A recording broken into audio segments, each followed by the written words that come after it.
Buenos días o buenas tardes, mi nombre es Olga García de Fez y en primer lugar quisiera agradecer a la organización del Congreso la oportunidad que me ha brindado de poder participar en él. La comunicación que voy a compartir con ustedes se titula Haciendo Historia, Antifeminismo en la producción cinematográfica de la Segunda República Española y es fruto de la investigación que estoy realizando en la Universidad Jaume I de Castellón sobre el cine de ficción sonoro producido durante la Segunda República Española hasta el golpe de Estado de 1936. En concreto, el proyecto de investigación donde se inscribe mi trabajo analiza la participación de los medios de comunicación de masas en la construcción de identidades políticas de corte conservador. Pues bien, en este caso, las reflexiones que quisiera compartir se centran en el antifeminismo latente en las producciones de ficción cinematográficas. Entendemos este antifeminismo como un posicionamiento que implicaba la voluntad de no cambiar la estructura social vigente basada en la desigualdad de género, en mantener la anulación social, económica y laboral de las mujeres y en rechazar las medidas igualitarias que se estaban adoptando en el contexto de producción, aunque éstas no aparezcan de forma explícita en los guiones.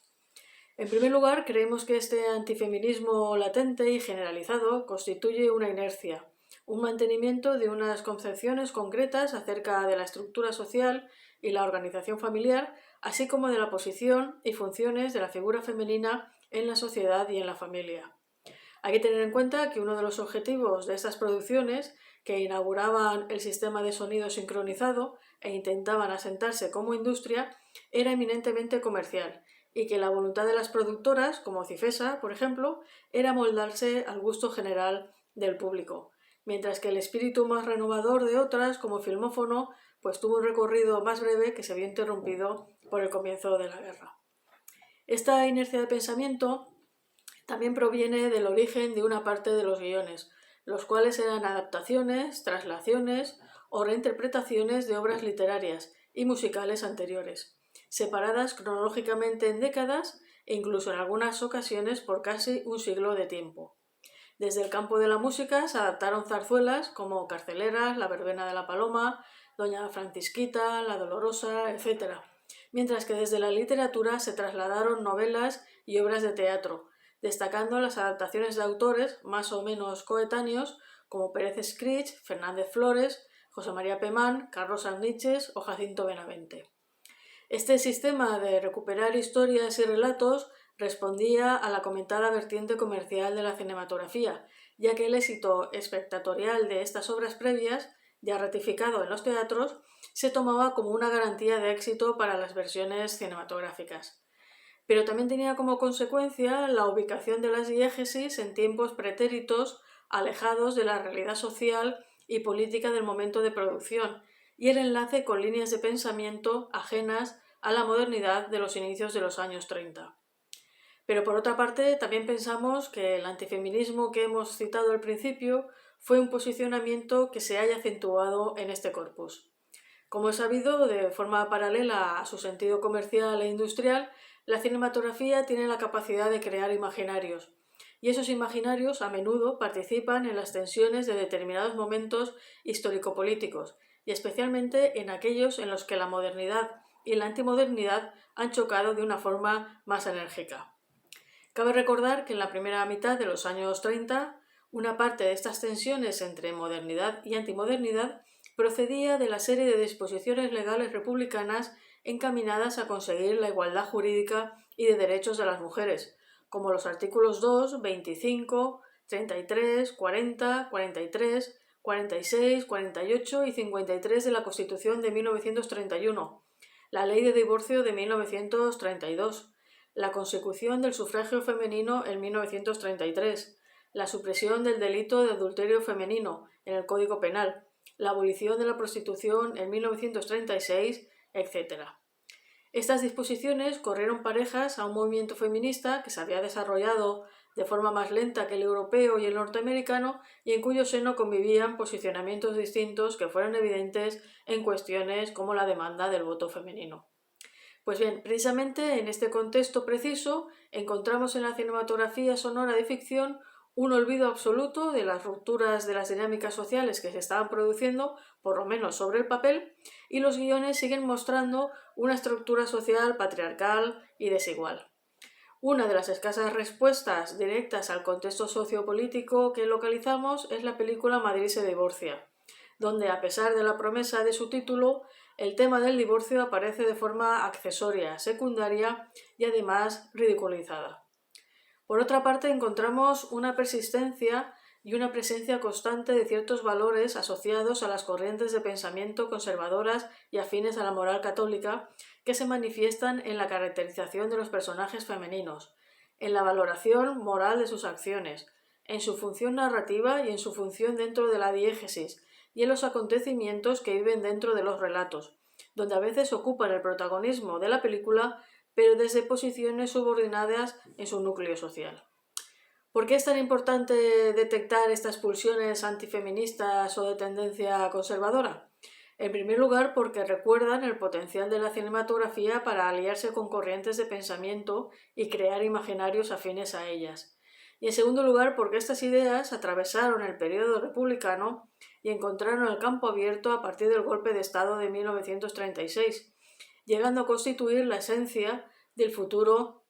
modelo femenino ideal de la posguerra, basado en la pasividad sociolaboral de las mujeres y en el desempeño forzoso del papel de madres y esposas, con una libertad de acción limitada al ámbito doméstico y restringida por una estricta moral.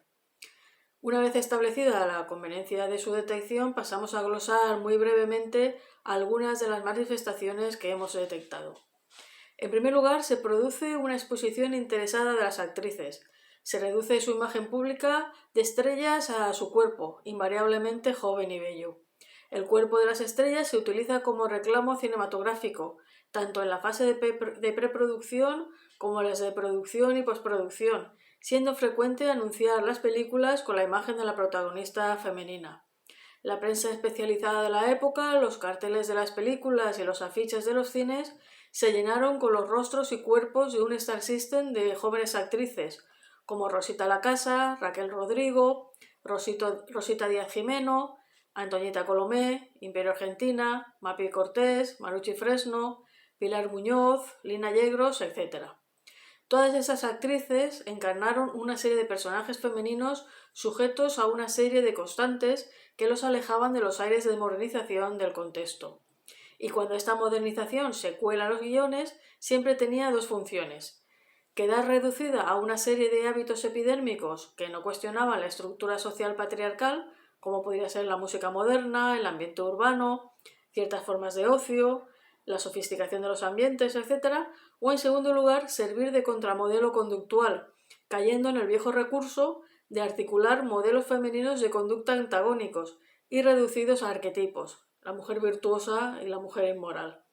Además, cayendo en el tópico de la alabanza de aldea, se atribuía a la mujer rural y de clase baja la adhesión a la tradición y a la virtud, y a la mujer urbana y de clase alta la modernización que conllevaba una decadencia moral.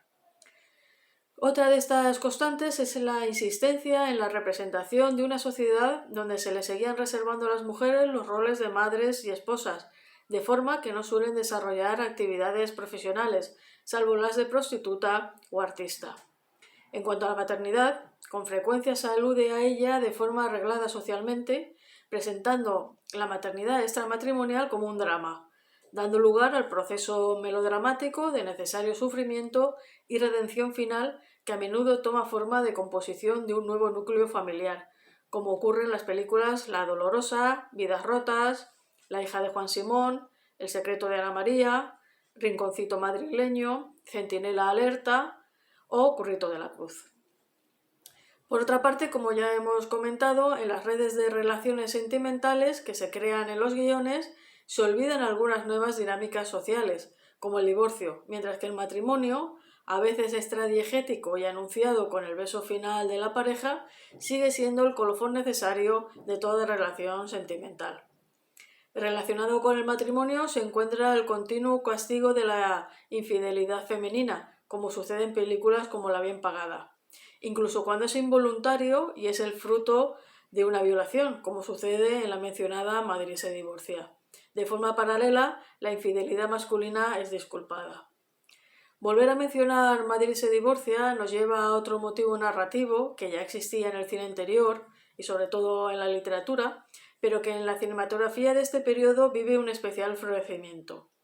Se trata de la insistencia en la idea de la honra femenina, entendida esta como el mantenimiento de la virtud prematrimonial en forma de virginidad y posmatrimonial en forma de fidelidad absoluta. El asunto es tan importante que la mera sospecha de que se ha perdido la honra, aunque no sea cierto, es motivo de rechazo social. Así ocurre en películas como El agua en el suelo, Nobleza baturra y María de la O. Pero también está presente en Rosario la cortijera, Incertidumbre y un etcétera que hemos tratado en un texto que se encuentra ahora mismo en prensa. De forma paralela a la honra femenina se muestra la defensa del honor masculino, ya que ambos se encuentran interrelacionados. Incluso cuando el personaje femenino no ha cometido adulterio, como ocurre en la versión de filmófono de Don Quintín el Amargado, y en la segunda adaptación de la novela literaria El cura de Aldea, rodada por Francisco Camacho en el 36. Por otra parte, la participación social femenina, muy reducida, aparece vehiculada en algunas películas a través de la pertenencia al clero regular, como sucede en Sor Angélica, Madre Alegría, El niño de las monjas o la hermana San Sulpicio. Estos personajes, además de defender la labor social de la Iglesia en un momento de gran cuestionamiento de las relaciones con el Estado, sirven como uno de los pocos ejemplos de actividad social de las mujeres, ya que es infrecuente que desarrollen actividades laborales o sociales relevantes.